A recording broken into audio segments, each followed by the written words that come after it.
얼마나 힘들겠어요. 안 하던 걸 하려니까. 근데 감수해야지. 내 성적 올리고 싶다면 보통 감수해야지. 뭐든지 공짜로 되는 건 하나도 없어요. 국어를 잘할 수 있는 방법을 알려드립니다. 유쾌한 밤!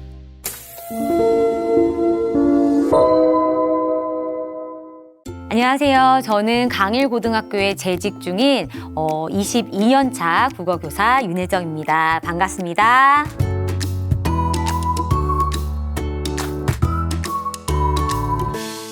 국어 교과서가 개정이 됐기 때문에 고1 아이와 고3 아이의 공부법은 좀 달라야 될 것 같다는 생각이 드는데요. 네. 학년별 공부법도 알려주시죠. 고등학교 1학년 학생들은 공통 국어로 바뀌었어요. 근데 이 국어라는 과목은 이미 중학교 때 배웠고 이미 초등학교 때 배웠던 내용이 점점 심화되는 것뿐이거든요. 그래서 고등학교 1학년 때까지는 내가 초등, 중등 때 배웠던 것들을 심화된 거라고 생각하면 돼요. 그래서 고등학교 1학년은 정말 이 학교 수업, 교과서 내용을 정말 완벽하게 알아야 됩니다. 완벽하게. 그래서 이 개념의 나비 효과를 제가 처음에 어떻게 만들었냐면 그때 당시에는 과목명이 국어상, 국어하였어요. 그리고 전국에 있는 학생들은 모두 다 그 국정 교과서로 배웠어요. 지금은 출판사별로 다르지만 그래서 그 국어상과 국어하 교과서가 다루고 있는 개념을 짜내서 만든 게 개념의 나비 효과예요. 초임교사 때 제가 첫 해, 두 번째 해, 세 번째 해까지 1학년 국어를 가르쳤거든요. 그러니까 임고를 그렇게 열심히 공부하고 교육과정을 그렇게 열심히 공부하고 연달아 3년을 국어 상하를 가르쳤으니 어떻게 수업을 해야 하는지 어떤 개념을 담고 있는지 다 너무나 잘 알고 있었기 때문에 교과서를 쫙 짜낸 개념이 수능 개념, 개념의 나비 효과. 그러니까 교과서가 사실 중요합니다. 제가 학교 교사니까 저렇게 교과서 강조하는 게 아니에요. 정말로. 수능도 결국에는 교육과정에 성취 기준을 어떻게 달성했는지를 묻는 시험이거든요. 수능 출제자들은 성취 기준에 따라서 그 문제를 내요. 근데 그 성취 기준을 구현해 놓은 것이 사실 교과서고 교과서 학습 목표와 학습 활동이기 때문에 1학년들은 무엇보다도 이게 이제 기초 실력이다라고 생각하면 될 것 같고요. 그 다음에 이제 지금 2, 3학년은 여전히 문학과 독서 이렇게 배웁니다. 심화된 과목을 배우는 거잖아요. 근데 그게 결국에는 수능 과목과 일치해요. 그래서 문학이랑 독서를 배울 때는 우리 학생들이 내신도 대비를 하지만 이것을 가지고 수능 대비도 한다라고 생각하면 돼요. 물론 수능 비문학 지문이 조금 정보량도 많고 좀 어렵긴 하잖아요. 근데 이 독서 교과서 안에 있는 텍스트조차도 내가 정말 처음부터 끝까지 앉아서 집중해서 읽지 못하면 당연히 수능 비문학은 안 되는 거예요. 그렇기 때문에 교과서 안에 있는 그런 텍스트는 내가 정말 집중해서 내 것으로 소화하면서 그것을 통해서 사실적 읽기 해야 되고요. 있는 그대로 읽는 거. 추론적 읽기 해야 되고요. 그다음에 비판적 읽기 해야 되거든요. 결국에는 수능 문제가 사실적 독해, 추론적 독해, 비판적 독해 이거 할 수 있는지를 묻는 거기 때문에 2학년들이 중요한 건 뭐냐면 사실 문제풀이보다 문학 작품과 텍스트를 읽어낼 수 있는지 그게 중요해요. 그러니까 기출문제를 풀더라도 문제 푸는데 급급하지 말고 작품 읽는 거, 그다음에 지문 읽는 거 이걸 잘해야 돼요. 그리고 이제 3학년이 되면은 좋은 기출문제들을 많이 풀어야 되는데 이게 순서가 바뀌면 안 돼요. 많은 학생들이 1학년 때 기출문제를 많이 풀려고 하거든요. 제가 요즘에 보니까 중학생들도 그걸 하고요. 심지어 지역에 따라서는 초등학교 5, 6학년한테도 3학년 수능 기출문제를 풀리더라고요. 저는 그걸 보고서 화가 났어요. 정말. 국어 교육을 한다는 사람이라면 알 거예요. 초등학교 고학년에게 특히 최근에 평가원 그 독서 지문은 굉장히 어려워요. 그거를 들이대면은 당연히 어렵죠. 그 학년에 맞는 텍스트를 읽는 게 굉장히 중요하거든요. 기본이 탄탄해야 되기 때문에 지문을 많이 읽고 지문을 내가 읽어내는 방법을 좀 잡은 다음에 그 다음에 기출문제로 가야 돼요. 물론 국어를 잘하고 좋아하는 학생들 같은 경우에는 1, 2학년 때 지문을 읽는 연습을 많이 하고 1, 2학년 때 기출문제로 갈 수도 있어요. 무조건 1학년 때는 절대 기출 문제를 풀지 마. 이건 아니에요. 학생에 따라서. 내 순서는 알아야 된다는 거예요. 기본 개념 잡고 그다음에 지문을 읽어내는 연습을 하고 그다음에 문제풀이 양을 늘려서 문제풀이에 적응하고 이렇게 1, 2, 3학년 때 포커스를 두면서 공부를 해 나갔으면 좋겠어요. 선생님이 말씀하셨던 이런 기본 개념을 좀 잘 익히는 방법도 좀 배워야 될 것 같아요. 개념 네. 공부는 어떻게 챙겨보면 좋을까요? 이 개념 공부를 제가 수능 기출 문제를 가지고 한번 공부하는 방법을 말씀드려 볼게요. 많은 사람들이 개념의 정의를 잘 몰라요. 국어에서 개념이라고 생각하는 것들이 어떤 용어의 뜻이라고 이렇게 오해를 하는 경우가 많은데, 제가 말하는 개념은요, 처음 보는 시를 읽어내는 방법이에요. 근데 아이들이 내가 학교 선생님이 수업을 해주신 시도 내가 시험 보면은 100점이 안 나오는데 모의고사나 수능 시험장에서 처음 보는 시를 나 혼자서 어떻게 해? 이렇게 생각을 하거든요. 그러니까 아는 시가 나오면은 대박 이렇게 되는 거고, 모르는 시가 나오면은 어떻게 이렇게 되는 거예요. 근데 원래 수능은 EBS 연계란 게 있긴 있지만 지금도 비연계 부분이 있잖아요. 원래 모르는 작품 나오는 게 정상이에요. 그리고 모르는 작품을 제한된 시간 안에 읽어내고서 풀 수 있는 문제만 나와요. 그래서 제가 말해주는 개념이란 건 일단 처음 보는 지문, 그러니까 처음 보는 작품이나 텍스트를 읽어내는 힘, 그게 개념이고, 그리고 그 작품이나 어떤 글들을 제대로 읽어내기 위해서는 여러 가지 표현 방법들의 효과를 알아야 돼요. 예를 들어서 일단 용어 회의적이다라는 말이 뭔지를 알아야 되는데, 요즘에 많은 아이들이 회의적이다, 자조적이다 이런 말들 의미를 잘 몰라요. 그래서 회의적이라고 했을 때는 의심을 품는 태도구나, 이런 것들을 일단 알아야 되고, 시를 읽으면서 이 시 속에서 상황이 이런 상황이네? 이런 상황이 있으니까 이 사람은 자기가 이제까지 가졌던 어떤 가치관에 대해서 회의를 품겠구나, 이렇게 알아가는 거거든요. 그러면 어디까지가 회의적인 태도지? 또 때로는 이런 말들, 선생님 단정적 어조가 뭐예요? 그럼 어디까지가 단정적 어조인 거예요? 이렇게 물어볼 때가 있거든요. 그래서 수능 공부를 할 때는 사실 그 기준, 시에서 말하는 요런 정도의 말투가 단정적이야, 이거는 기출문제로 봐야 되는 거예요. 이런 기준은 전부 다 기출문제를 가지고 출제자의 의도를 가지고 파악을 하는 거예요. 그래서 많은 아이들이 헷갈리는 게 대화체, 독백체, 상대에게 말을 건네는 어투, 이런 말들이 평가원 기출문제도 굉장히 많이 나오고 내신 시험에도 엄청 많이 나와요. 근데 많은 아이들이 그럼 뭐가 대화체고 뭐가 독백체예요? 나 자신에게 혼잣말을 하는 것도 대화체예요? 내가 나한테 말을 건네잖아요. 이렇게 막 헷갈려 하거든요. 그 기준은 이제까지의 기출문제를 가지고 보는 거예요. 그래서 기출 선지를 보면서 적절한 선지로 돼 있다면은 거기에 적용된 작품을 보면서 이런 말투를 단정적 어조라고 하는 거구나. 그리고 이런 상황에서 이렇게 말했을 때 관조적이라고 하는 거구나. 이 사람은 관조적이니까 어떤 대상을 가만히 바라보면서 깨달음을 얻었네? 이 깨달음이 주제구나. 이렇게. 그래서 개념을 공부하는 방법은 일단 스스로 내가 지문이나 작품을 읽어보고 문제 속에 나와 있는 그 선지의 의미들을 이 지문과 매칭시켜 보면서 이런 내용을 이렇게 표현할 수 있구나. 이런 내용을 이렇게 감상해야 되는 거구나. 그 기준점을 알아가는 거. 그게 개념 공부입니다. 기출문제를 그렇게 활용해야 돼요.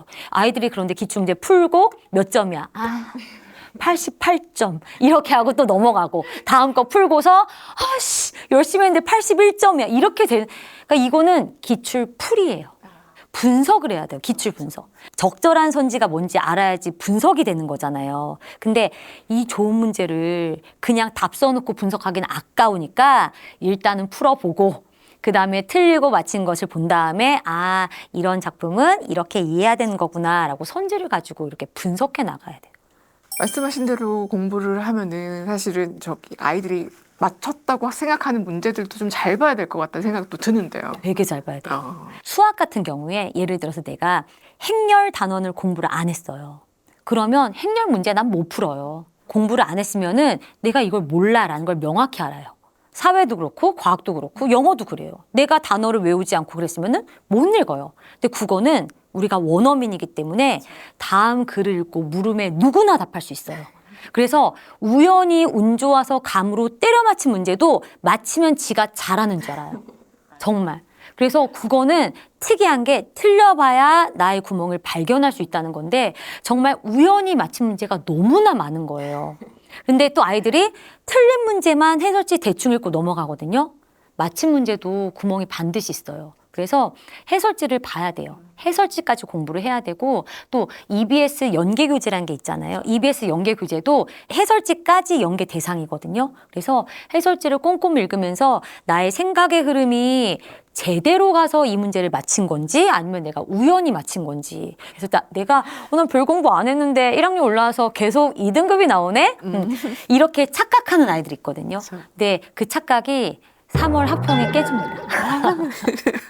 저는 사실 1, 2학년이 일주일에 모의고사 한 회 푸는 것도 굉장히 버거운이라고 생각하거든요. 정말 꼼꼼하게 기출 분석을 하려면 하루에 문학 하나, 독서 하나도 이것도 적지 않아요. 정말 시간이 많이 걸리는 거예요. 근데 정말 양으로 양치기를 하는 것은 그건 고등학교 3학년 이제 1학기 마무리 될 쯤 그때부터 해야 돼요.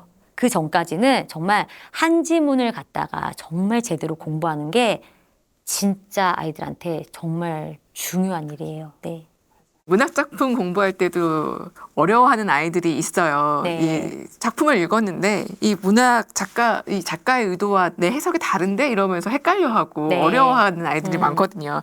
이 개정된 교과서에서도 문학작품 수준이 좀 올라갔다고 하니까 더 걱정이 되는 부분들도 있고요. 네. 아이들이 어떻게 문학작품은 공부하면 좋을까요? 지금 말씀드리는 거는 평상시에 내가 소설을 읽고 시를 읽는 것과는 다른 거예요. 맞아요. 학습적으로 시를 읽거나 소설을 이제 문제 풀이의 지문으로 공부할 때를 한정지어서 말씀을 드리는 건데 일단은 내가 읽는 문학 작품의 갈래를 파악하는 게 굉장히 중요해요. 예를 들자면 소설 같은 경우에는 소설의 3요소 기억나세요? 어머님들 맞춰보세요. 소설의 3요소가 주제, 구성, 문체예요. 그 중에서 인물, 사건, 배경이 구성의 3요소예요. 그래서 소설에는 이제 주제나 그다음에 이 주제를 구현하기 위해서 소설의 어떤 사건들을 어떻게 구성했는지 그리고 이런 이야기를 풀어나가는데 그 작가의 독특한 문체라거나 서술 방법이 무엇인지 또 특히 이제 구성의 3요소가 없으면 소설이 성립될 수 없기 때문에 인물이 정말 중요하고 그 인물의 심리가 되게 중요해요. 그래서 인물, 그다음에 사건이란 건 갈등이거든요. 갈등 없는 소설은 정말 재미가 있을 수가 없고 구성이 안 되잖아요. 얘네가 왜 갈등하는지, 뭐 때문에 갈등하는지, 그 갈등의 전개 양상, 어떻게 해소되는지 이런 것들. 그다음에 배경이 화창한 날인지 비가 내리는 날인지 그 지역이 도시 한복판인지 시골인지 되게 중요하잖아요. 이런 요소들을 일단 알아야 되는 거예요. 그래서 소설이라는 갈래의 특징을 알고 소설에서 중요한 그런 요소들을 알아야 돼요. 근데 제한된 지문 속에 소설 지문이라고 했을 때 이 제한된 지문 속에 그 요소들이 싹 다 들어가지 못해요. 왜냐하면 어떤 장면을 잘 나오잖아요. 그러면 출제자는 이 장면을 잘랐을 때 그 여러 가지 요소 중에서 두드러지는 뭔가를 묻고 싶어서 거기를 커트해온 거거든요. 그래서 어떤 소설은 딱 봤을 때 배경이 별로 두드러지지 않는 소설도 있고 어떤 소설은 배경이 굉장히 중요해. 분위기를 만들어주고 또 이 분위기와 이 장소이기 때문에 이런 사건이 일어나는 개연성을 줘요. 그래서 지문을 읽을 때는 출제자가 왜 이 지문의 장면을 선택했을까? 여기서 가장 두드러지는 요소는 뭘까? 인물의 심리인가? 아니면 서술상의 어떤 특징, 뭐 예를 들자면 역순인적 구성이라거나 액자식 구성이라거나 그런 특징인가? 아, 이 소재가 굉장히 독특한 의미, 독특한 기능이 있기 때문에 이거를 가지고 출제자가 이 장면을 잘랐나? 이런 것들을 이해해야 돼요. 그러려면 개념 공부가 돼 있어야죠. 이 요소들에 대해서 이해가 돼 있어야 되잖아요.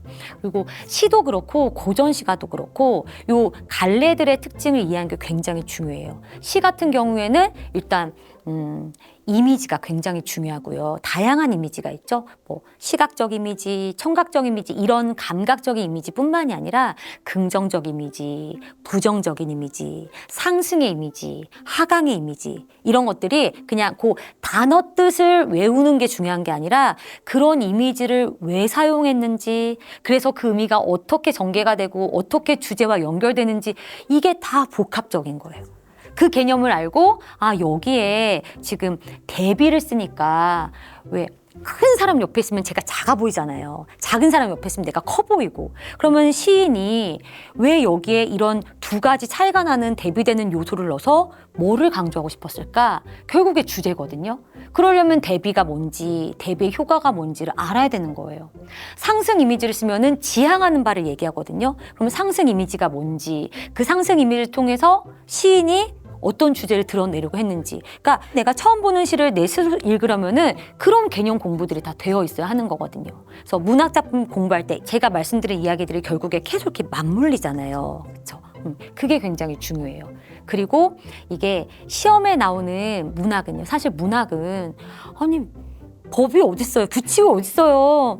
똑같은 시를 가지고 어떤 사람은 이게 뭐야? 이럴 수도 있고 어떤 사람은 막 눈물 펑펑 쏟을 수도 있는 게 시인데 근데 이게 시험지에 올라왔을 때는 50만 명이 같은 해석, 같은 정답을 찾아내야 되는 거거든요. 그래서 평상시에 시를 읽을 때는 가슴으로 이해하는 거예요, 그냥. 너무 좋아, 이렇게 이해하면 돼요, 그냥. 근데 시험 현장에서 시를 읽을 때는 제가 이렇게 차갑게, 객관적으로, 있는 그대로 읽어. 눈에 보이는 거 그대로 읽으면 되는 거야. 정말 딱 눈에 보이는 대로 객관적으로 읽어야 하고 그리고 이런 50만 개의 해석을 방지하기 위해서 제시하는 것이 보기예요. 보기는 조건이에요. 그래서 출제자가 보기를 줍니다. 이 시는 작가가 이렇게 해석했다. 때로는 보기 속에 보면은 주제도 나오고요. 작가의 의도도 나오고요. 굉장히 중요한 메인 구절에 대한 해석도 나와요. 그래서 이 시는 네 맘대로 해석하라고 한 게 아니라 보기를 참고하여 해석하라고 했잖아. 보기를 참고해서 보기의 방향대로 해석하면은 이렇게 해석해도 될까? 이렇게 묻는 거거든요. 게다가 수능은 서술형이 아닙니다. 출제자가 선지 5개를 해석 5개를 줘요. 게다가 그 5개 중에서 거의 대부분 4개는 적절한 선지예요. 그래서 그 선지 5개만 내가 꼼꼼히 읽어도 아, 이 시는 시험 현장에서는 이런 방향으로 읽어야 되는 거구나 라는 방향도 만들어져요. 그래서 수능 시험장에서는 제가 애들한테 너는 혼자가 아니라고 얘기해줘요. 시험장에 선생님은 못 가지만 시험장에 너한테는 보기가 있고 적절하지 않은 것은 문제의 적절한 선지 4개가 너와 함께 있어. 그러니까 보기를 읽고 물론 5개 중에 하나는 적절하지 않아. 걔가 누군지는 모르겠지만 읽어보면 혼자서 방향 이렇게 하고 있는 애가 있어요. 물론 요즘엔 그 티 안 나게 하려고 좀 어려운 문제들이 나오긴 하지만 그 선지들을 읽었을 때 이 시를 나 혼자서 해석하는 게 아니라 보기와 손잡고 그 다음에 선지들과 손잡고 함께 해석하는 거니까 할 수 있어. 이렇게 얘기를 해줍니다. 그런 방법들을 우리 아이들이 막 요령으로만 하면 안 돼요. 개념이 튼튼하고 작품이 있는 연습이 된 다음에는 문제풀이는 이건 30년을 반복해온 문제거든요. 문제풀이는 방법이 있어요. 네. 비문학도 여쭤볼게요. 네. 비문학은 지문도 길고요. 네. 또 너무 전문적인 내용들이어서 어렵게 느껴지기도 하거든요. 네. 요거는 어떻게 좀 잘해볼 수 있을까요? 사실 우리 학생들이 미리 공부해야 되는 것은 문법 같은 게 아니에요. 기반이 없는 학생들이 어려워하는 게 단기간에 성적을 올리기가 힘든 게 바로 비문학 독서 영역이에요. 근데 우리 학생들 또 그러면 이제 어머님들도 이런 걱정해. 우리 애는 책을 안 읽었는데 어떡하지? 바로 그 말씀하시죠. 집을 팔아야 돼? 뭐 집을 왜 팔아요? 제가 봤을 때 국어 공부를 뭔가 학습적으로 접근하지 않았더라도 왜 선천적으로 별거 안 해도 읽고 답을 잘 찾는 애들 말로는 재수없는 애들이 있어요. 또 어렸을 때 책을 정말 즐겁게 많이 읽었기 때문에 기본적으로 어휘력이라거나 아니면 뭐 독해력, 이해력, 추론력이 높은 아이들이 있어요. 그런 아이들은 특별히 공부를 안 해도 비문학 영역이 좀 괜찮아요. 이렇게 그런 아이들 오히려 문학 파트를 어려워하긴 하는데 그런 것들이 조금 부족한 아이들이 그럼 저는 비문학은 망했네요. 이렇게 생각하기 쉬운데 안 그래도 돼요. 왜냐하면 수능에 그 비문학, 독서라는 지문의 길이가 어마어마하게 길지 않거든요. 그럼에도 딱 완결된 형태를 갖추고 있어요. 그리고 이런 개념 교재를 만들 때 이제까지 역대 그 비문학 지문들을 다 추려다가 분류를 했어요. 뭐에 따라서 분류를 했냐면 지문의 구조, 정보의 성격에 따라서 분류를 하면은 분류가 얼추 돼요. 한 6가지 정도로 나뉘어집니다. 수능식 지문의 구조라는 게 있다는 거예요. 그래서 비문학이 약한 아이들은 사실 뭐 내가 지금 와서 책을 뭐 많이 읽고 이것보다는 수능 기출 지문들을 정말 재미가 없다고 느껴질 수도 있겠지만 지문들을 꾸준히 읽어 나가는 것이 굉장히 도움이 될 수가 있어요. 그래서 뭐 신문 사설을 읽는다, 뭐 서울대 지정 도서들 읽는다 이런 것보다 수능 비문학을 위한 성적을 올리고 싶다면은 기출 지문을 내가 꾸준히 읽는 것이 굉장히 도움이 돼요.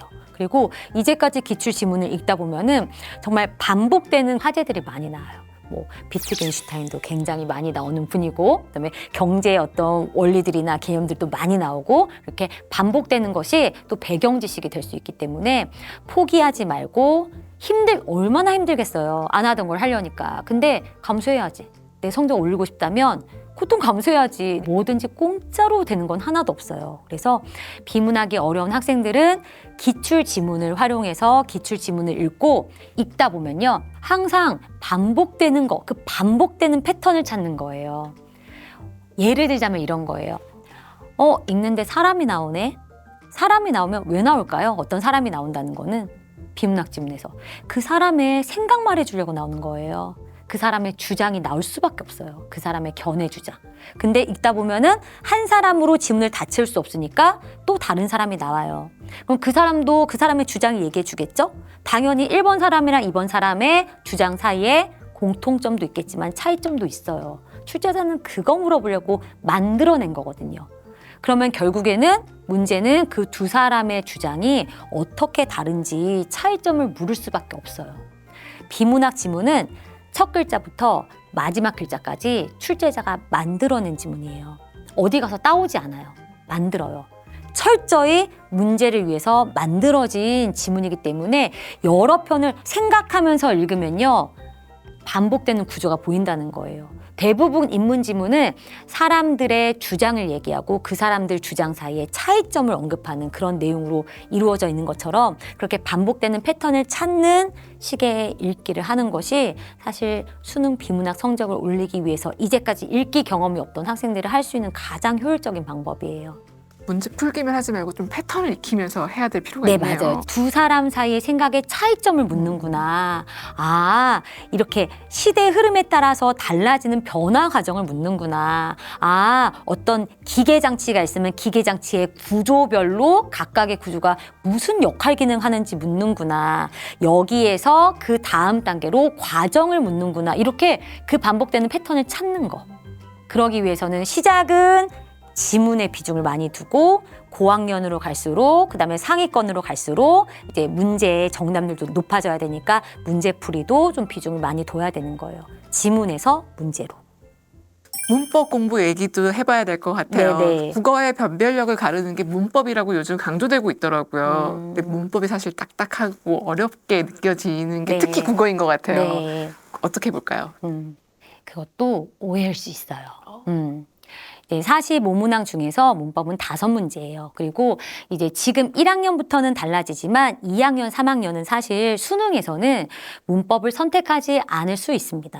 화작을 선택하면은 문법은 아예 수능에 나오지 않아요. 지금 현재 2, 3학년들은 2학년 때 문법을 배우지 않아요. 그러니까 내가 만약에 엄매를 선택한다면 문법을 이제 공부를 하겠지만 내가 뭐 문학이나 독서 시간에는 문법이 나오지 않잖아요. 근데 1학년 국어 교과에는 문법이 있습니다. 그래서 문법이 내신 시험에서 굉장히 어렵게 느껴질 거예요. 오히려 수능 문법은 외우지 않아도 돼요. 문법의 개념을 보기 속에다가 다 제공해 주거든요. 그래서 그 개념을 사례 적용만 하면 되기 때문에 외우지 않아도 되는데 사실 학교 내신 시험에서는 문법이 시험 범위로 들어갔을 때 암기해야 되는 문제를 선생님의 성향에 따라서 내실 수가 있어요. 그래서 괜히 국어 문법에 대해서 공포감을 가질 필요는 없어요. 그리고 고등학교 1학년 국어에 나오는 문법은요, 사실 수능 국어 문법의 모든 그 개념을 다 포괄하지 않거든요. 그래서 진짜 교과서 안에 있는 그 문법을 제대로 공부하면 되는 것이고 학교 문법이란 게 있단 말이에요. 그래서 그 안에서 아이들이 공부를 해야 되고 우리 학교 선생님이 문법 문제를 어디까지 가르치시는지 그리고 문법 문제를 어떤 식으로 내시는지, 수능식으로 내시는지, 그다음에 내가 좀 암기해야 할 부분이 있는지 이거를 파악하는 게 굉장히 중요하고요. 선생님 이번에 문법 문제 뭐 나와요? 당연히 말씀 안 해주시죠. 근데 선생님 이번에 문법 제가 이런 내용을 이 표를 다 외워야 할까요? 이 정도는 질문 드릴 수 있거든요. 내가 암기해야지만 풀 수 있는 그런 문제 유형이 나올까요? 라고는 충분히 질문 드릴 수 있어요. 그럼 저 같은 경우에는 야, 선생님은 그렇게 다 외우라는 문제는 안 낸다. 이 정도는 말해줄 수 있는 거거든요. 그래서 우리 학교의 출제 경향을 좀 파악하고 수업 시간에 집중하는 건 너무나 당연한 얘기고 교과서 범위 안에 있는 문법 개념은 정말 확실하게 공부해야 돼요. 특히 1학년들은 모든 학생들이 다 문법을 공부해야 되기 때문에 두려워할 필요는 절대 없다. 그 얘기 해주고 싶습니다. 문법 선행, 고1 같은 경우 문법 선행도 필요할까요, 혹시? 문법 선행이요. 고등학교 아이들이 품사를 안 배우고 올라온 애들이 있어요. 안 배웠대요. 배웠을 텐데. 중학교 때 이제 배우는데 안 배웠대요. 사실 교과서의 분량이 굉장히 많기 때문에 학교에서 단원을 선별하거나 못 가르치는 작품이나 이런 게 있을 수 있거든요. 그래서 이 녀석들 말을 다 믿을 순 없지만 어떤 경우에는 조금 비중을 좀 적게 배웠거나 했을 수도 있을 것 같아요. 그래서 국어 품사가 몇 개게 그러면 애들 다 8개요 그러거든요. 아니거든 9개 이렇게 얘기해 주는데 품사 개념도 애들이 굉장히 허술한 상태로 올라와요. 그래서 품사와 문장 성분도 너무나 헷갈려 하고요. 그럼 예를 들자면 부사와 부사어가 뭐가 다른지 모르는 학생들이 굉장히 많거든요. 중3 끝나고 고등학교 올라오는 그 방학 때에 좀 문법을 고등학교 1학년 교과서에서 다루는 그 정도의 문법만 조금 공부하고 올라도 될 것 같아요. 그러니까 공통국어 1, 2에서 다루고 있는 문법이 되게 양이 적어요. 그래서 그 부분은 좀 확실하게 공부를 하고 좀 여유가 있다면은 이제 수능에 들어가는 문법 파트를 한번 쫙 훑어놓으면 좋죠. 근데 훑어도 반드시 까먹습니다. 까먹어요. 평상시에는 공부하기 어려우니까 저는 방학을 진짜 강추해요. 방학은 얘들아 쉬는 때가 아니라 노는 때가 아니라 부족한 것을 보충도 하는 거예요. 물론 학교를 안 가니까 평상시보다는 시간이 많으니까 그때 다양한 활동도 하고 내가 하고 싶었던 거 못했던 거 해야지. 근데 내가 평상시에 학교 가는 시간, 그 시간을 꽉 채우진 않더라도 그 시간의 절반이나 3분의 2는 부족한 부분, 앞으로 이제 공부하게 될 다음 학년, 다음 학기 부분에 대해서는 공부하는 경험을 쌓아야 돼. 그다음에 그 나머지 시간에는 또 하고 싶은 거 해도 되고. 물론 2학년 겨울방학부터는 없어, 방학은. 마지막으로 저희 그 육태한밤 시청자들에게 같은 학부모로서, 네. 교사로서 하고 네. 싶은 말씀 부탁드립니다. 우리 아이들도 힘들지만 사실 부모님들도 많이 힘드세요. 우리 아이를 내가 어떻게 끌어줘야 될까? 혹시 내가 조금 부족했기 때문에 아이가 더 많이 성장하지 못할까 이런 고민을 하시는 분들이 정말 많고, 그런데 우리 부모가 불안해하면 결국에는 그 불안감을 아이가 알게 되거든요. 그래서 저는 진짜 부탁드리고 싶은 것이 주변에 많은 그런 경우를 봐요. 아이를 막 끌고 가세요. 내가 끌어줘야지라는 생각을 많이 하시는데 앞에서 끌고 가기보다 같이 나란히 가주실 수 있으면 좋겠어요. 물론 그게 얼마나 어려운 것인지 저도 잘 알고 있습니다. 저도 그 아들의 엄마예요. 되게 답답해요. 되게 답답하지만 이 아이들은 분명히 성장하고 있기 때문에 믿어주시는 게 중요하고 응원하고 격려해 주시는 것이 사실 중요합니다. 그래서 우리 아이를 믿고 그리고 격려해 주실 수 있는 그런 우리 학부모님들이 되셨으면 좋겠습니다. 같이 힘냈으면 좋겠습니다. 오늘 선생님이 정말 국어 공부는 어떻게 해야 되는 것인지 방법을 알려주신 것 같아요. 아이에게 이 영상 보여주시면서 아이가 성장하는 모습 그리고 성취하는 기쁨 같이 느껴보시길 바라겠습니다. 오늘 도움 말씀 주셔서 감사합니다, 선생님. 감사합니다. 감사합니다.